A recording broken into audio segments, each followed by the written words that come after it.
a parlé aujourd'hui dans Paris Central, mais que faire d'Ousmane Dembélé? L'attaquant de l'équipe de France est encore blessé face au Paris FC. Ça a été complètement récurrent cette saison, puisque que ce soit l'ischio-jambier ou le mollet, le meilleur joueur de la Ligue 1 est sujet à de nombreuses blessures qui malheureusement ont perturbé toute sa saison. Et bien qu'il a été présent pour les gros matchs, que ce soit en Ligue 1 ou en Ligue des Champions, on voit que le Paris Saint-Germain est obligé de le gérer complètement, raison pour laquelle également le Paris Saint-Germain va faire venir au moins 2 joueurs offensifs cet été. On parle bien évidemment de Julián Álvarez, mais aussi d'Elie Junior Kroupi, au cas où l'Atlético Madrid serait beaucoup trop gourmand. Et dans tous les cas, le Paris Saint-Germain va faire venir un autre joueur offensif, avec soit évidemment Magnès Chaklouche, qui a encore commandé un article aujourd'hui pour se placer au Paris Saint-Germain, ou bien Diomandé, qui plaît beaucoup à Luis Campos. Ces 2 joueurs offensifs vont évidemment pallier au départ de Gonzalo Ramos et ou de Lee Kang-in, qui sont tous les deux en partance du Paris Saint-Germain. Mais dans un cas comme dans l'autre, ce ne sont pas 2 joueurs sur lesquels Luis Enrique compte énormément, notamment dans les gros matchs de Ligue des Champions. Le niveau des joueurs ciblés par le Paris Saint-Germain est déjà plus élevé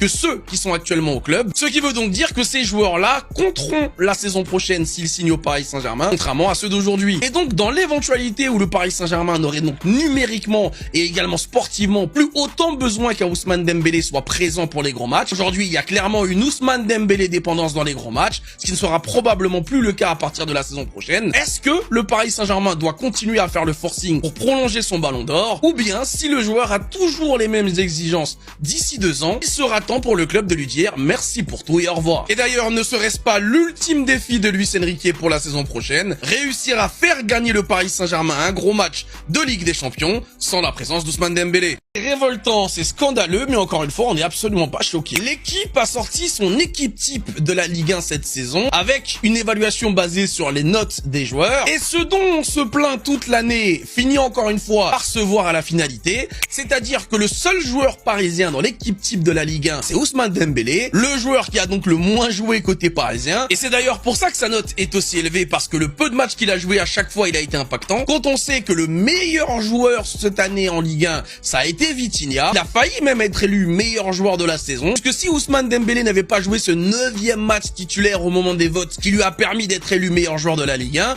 eh ben le joueur qui aurait été élu, c'est Vitinha. Ce qui veut donc dire que le meilleur joueur de la Ligue 1 n'aurait pas été dans l'équipe type de l'équipe. Et pourquoi le meilleur joueur de la Ligue 1 n'aurait pas été dans l'équipe type de l'équipe? Eh bien tout simplement parce que l'équipe passe son temps à sous-noter les performances des joueurs du Paris Saint-Germain. Toute l'année on en parle, vous arrêtez pas de dire qu'on chouine pour rien et qu'on se plaint de pas grand chose. Ben encore une fois, vous voyez là à quel point ça peut être ridicule. Cette saison, le Paris Saint-Germain a terminé la saison avec plus de 68% de possession de balle. C'est un record. Ça n'est jamais arrivé dans l'histoire du championnat. Et cette domination, le Paris Saint-Germain le doit surtout à Vitinha, qui est le chef d'orchestre du milieu de terrain du club et donc qui est clairement l'architecte de cette domination parisienne. Avant sa blessure face à l'Olympique Lyonnais, il y a quasiment aucun match où il a été mauvais dans le jeu. Et pourtant, donc, vous pouvez constater que Vitinha n'est même pas dans le top 30 des meilleurs joueurs de la Ligue 1 selon l'équipe. Ça vous montre encore une fois à quel point l'équipe et la plupart des médias en France sous-notent les performances du Paris Saint-Germain, parce que ces médias veulent plaire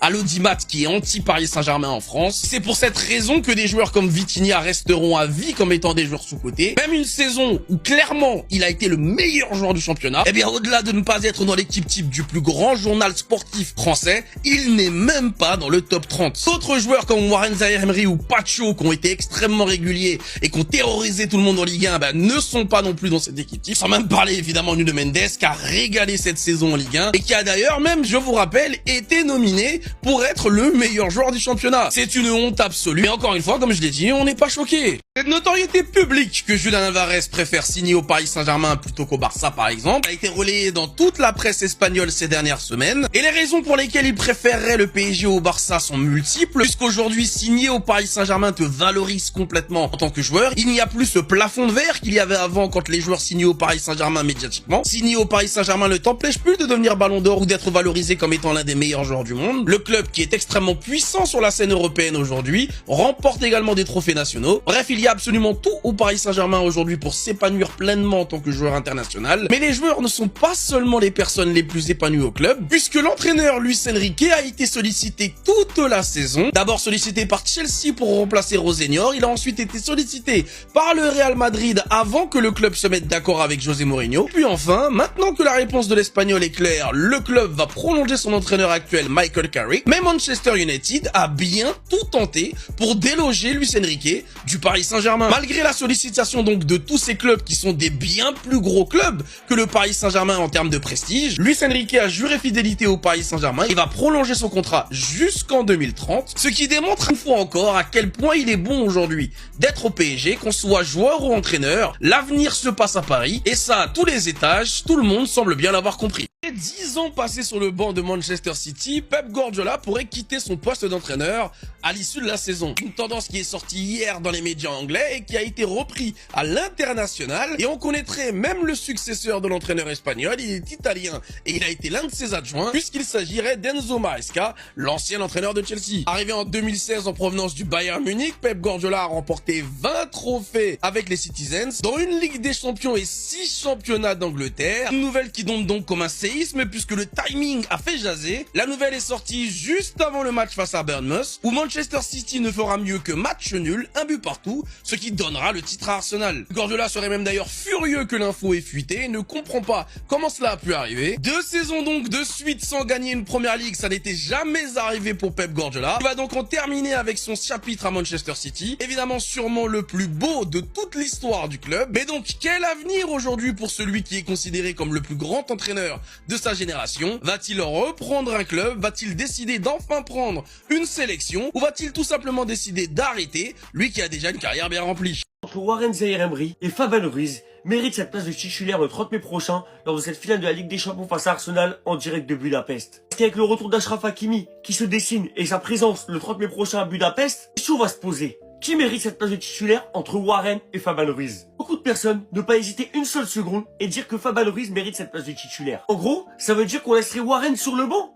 Non mais les gars, vous vous rappelez pas assez que pendant les 3 mois d'absence de Fabien Ruiz, Warren Zaïre-Emery oublié cette absence et a enchaîné les performances de très très haut niveau, notamment lors de très très grands matchs. Les gars, si vous voulez mon avis, Fabien Ruiz c'est un joueur exceptionnel. Il a une qualité incroyable, il a tout ce qu'il faut les gars, il n'y a pas de souci.